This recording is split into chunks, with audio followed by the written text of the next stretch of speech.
Como vocês estão? Tô aqui nessa posição esquisita do meu quarto porque a luz tá ótima aqui, vai ser aqui mesmo que eu quero fazer esse vídeo. Anteontem fui assistir esse espetáculo da companhia Mungunzá, do Teatro de Container, chamada Epidemia Prata. Eu já havia feito um seminário sobre a companhia Mungunzá, então eu já tinha estudado um pouco sobre a companhia e, inclusive, sobre a Epidemia Prata. Eu vou contar um pouquinho pra vocês de como foi essa experiência e tudo que essa obra tem de significado e pra entregar pra sociedade, porque, sinceramente, mais uma que entra pra minha lista de necessários, porque vocês vão entender por quê.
Como eu sempre digo, sempre quando eu tô debatendo sobre um assunto, o que eu tô falando não é uma verdade absoluta e você pode plenamente discordar de tudo que eu tô falando. Por favor, não existem verdades absolutas, não existem dogmas.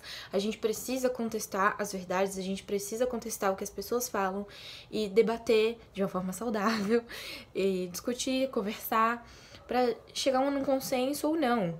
Mas assim, a gente precisa conversar e não ficar só num discurso raso, que não tem fundamento, não tem base, não se aprofunda. Enfim, a gente só fica com o que a gente escutou e é isso. Para fazer esse vídeo, eu fiz alguns estudos, como eu já tinha feito, eu pesquisei, eu conversei com pessoas e, enfim, eu tive um mínimo de base pra estar falando o que eu tô falando aqui agora, não é nada que, tipo assim, deu na minha cabeça e eu tô falando. A Cia Mungunzá são 7 artistas educadores que fazem basicamente obras teatrais com um cunho social político mais voltada para um lado de teatro contemporâneo. Epidemia Prata não foge disso. A sede da Cia Mungunzá, que é o Teatro de Container, fica na Luz, literalmente, acho que uns menos de 5 minutos da Estação da Luz. É um container de vidro, assim, tudo de vidro, então você consegue ver tudo o que acontece lá.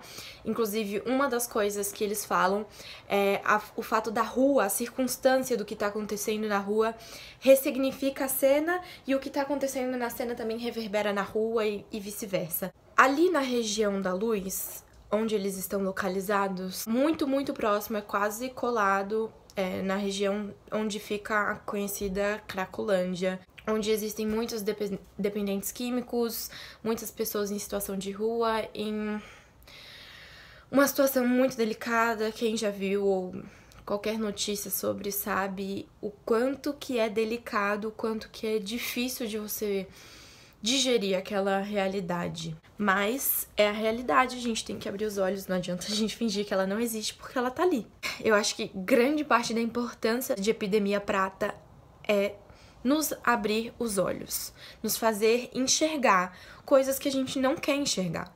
Porque é muito mais fácil a gente simplesmente fechar o olho para o que tá acontecendo do que realmente lidar com a realidade, do que realmente tomar uma atitude, uma postura sobre. Muito mais fácil você fingir que não dói em você também ver aquela realidade.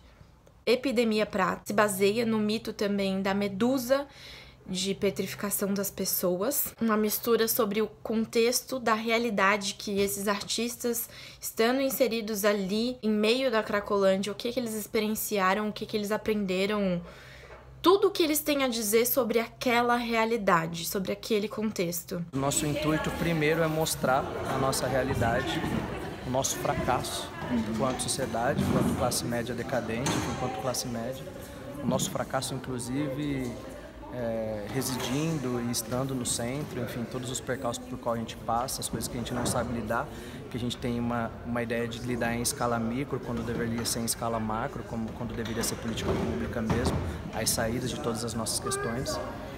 Mas eu acredito que escancarar um pouco isso, como as nossas iniciativas estão reverberando muito pouco na escala micro, e tentar entender esse olhar do olhar estigmatizado, desse olhar concretizado, de quando a gente olha uma pessoa e automaticamente a gente congela num olhar de medusa, tentar exercitar um pouco desse olhar histórico. Quem é essa pessoa, qual é o histórico dela, enfim. Por que prata, né? O crack, quando ele queima, ele vira prata. E também faz uma associação com meninos crianças assim mesmo, que se pintam de prata. Os artistas, uma vez, encontraram crianças que estavam se pintando de prata e perguntaram: menino, criança, por que você se pinta de prata? E a resposta foi: porque prata dá mais prata. Se pintar de prata dá mais prata de dinheiro. E, consequentemente, isso também faz uma alusão ao consumismo e a que ponto nós chegamos, né? De ter crianças fazendo isso para conseguir dinheiro.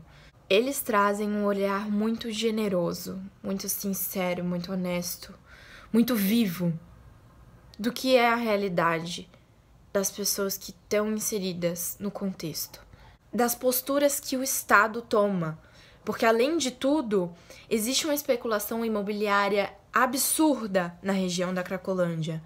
Então, além de tudo, eles estão enfrentando esse tipo de conflito, além de enfrentar conflitos da truculência policial, da violência absurda. Os próprios artistas, quando eu conversei com eles, também me relataram que uma das dificuldades, além da própria realidade, que é aquilo, foi lidar com a polícia. A dificuldade que eu vejo, eu vou falar duas dificuldades. Acho que a primeira dificuldade como público, e aí de novo só posso colocar a minha pessoa, a minha figura, foi o preconceito contra a situação. Então eu demorei um pouco para ganhar confiança nisso, para começar a ir lá e pegar esse tônus da rua, de ficar olhando, da reverberação da violência que eu via, para as coisas que eu levava em cena. Tudo isso foi uma dificuldade pessoal. Eu imagino que para qualquer um também seja. E uma segunda dificuldade, que não tem talvez a ver com a sua pergunta, mas tem uma dificuldade do entorno via polícia. A gente teve problemas com a violência com a polícia, que também estava num momento tumultuado, de sempre abaixando a poeira das brigas que tinham ali, e mesmo, enfim, tá uma especulação imobiliária muito forte na região e a polícia no entorno sempre muito agressiva. Com a gente não foi diferente, mas o mais difícil é porque a gente, é engraçado, a violência com a gente é outra, né, meu? A gente o tratamento é diferente, né? É branco, a gente tá lá num lugar onde, mano, rola outras coisas, então é muito difícil ver a polícia arrebentando os caras, mano, ameaçando a gente também de alguma forma, mas é muito nítido como a violência verticaliza. Eles têm aval pra isso, né? Eu sei lá, eu achei... É bem ruim, cara. É bem ruim ver, mas você que viu a peça, você pôde captar um pouco. Isso tudo que a gente mostrou é real, de alguma forma foi o jeito mais sincero que a gente teve de falar, cara, a gente viu isso e sente isso. Não é a mesma coisa, que a gente não mora na rua, a gente não sabe fazer isso. No final das contas, a gente está em uma representação da representação, então não é o legítimo. Nesse caso, eu posso dizer que as dificuldades foram essas duas. A minha pessoal como abordagem de tema, de tudo, e a dificuldade com com a figura da polícia. Eu já passei por lá e você vê aquela realidade assim, e isso porque eu só passei. Eu não estive lá de fato, olhando olho no olho de quem tá ali naquela realidade. Já é de doer o coração, porque eu sei que, de uma forma ou de outra, todos nós temos uma parcela de responsabilidade por aquela situação. Se a gente deixa aquilo chegar naquele estado e a gente não toma nenhuma providência pra mudar aquilo, a gente é conivente com aquela situação. A gente coloca pessoas no poder, pessoas que não têm um mínimo de respeito e humanidade pra lidar com pessoas naquela situação. Pessoas que não entendem sobre o contexto. Pessoas que acham que simplesmente a violência vai resolver e pronto. Até hoje não resolveu. E aí? A gente tem que tomar uma atitude, a gente tem que pressionar pessoas que têm o poder de fazer a diferença, de mudar isso, pra realmente, de fato, mudarem essa realidade. O que mais me tocou dessa obra foi que a forma como esses artistas trouxeram, eles fizeram o público enxergar que quem tá ali é um ser humano, não é um objeto, não é algo descartável. É um ser humano que precisa de atenção, carinho, cuidado. Precisa de alguém olhando pra eles. E aí, chega no ponto do vídeo que eu vou colocar agora. Causes say heroin addiction. This is a really stupid question, right? It's obvious. We all know it. Heroin causes heroin addiction. Here's how it works. If you use heroin for 20 days, by day 21, your body would physically crave the drug ferociously because there are chemical hooks in the drug. That's what addiction means. But there's a catch. Almost everything we think we know about addiction is wrong.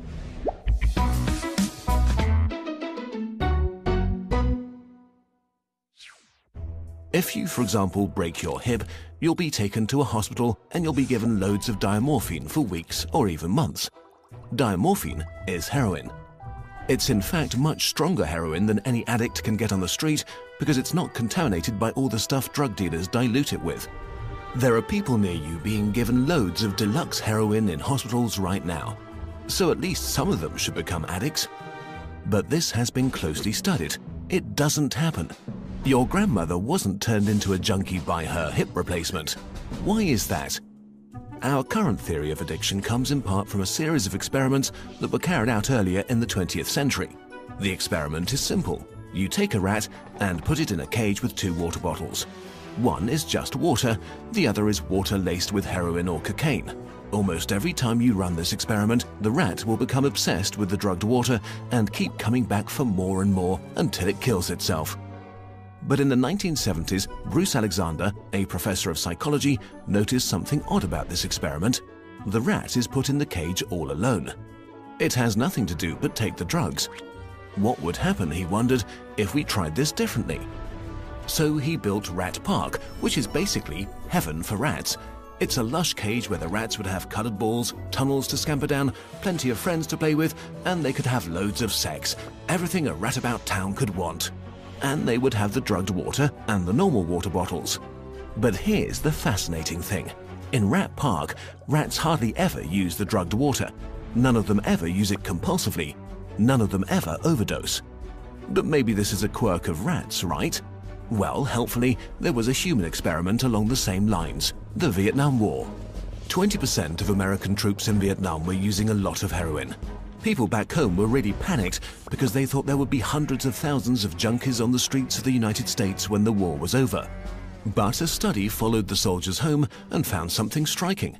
They didn't go to rehab. They didn't even go into withdrawal. 95% of them just stopped after they got home.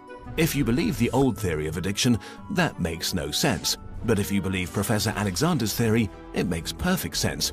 Because if you're put into a horrific jungle in a foreign country where you don't want to be, and you could be forced to kill or die at any moment, doing heroin is a great way to spend your time.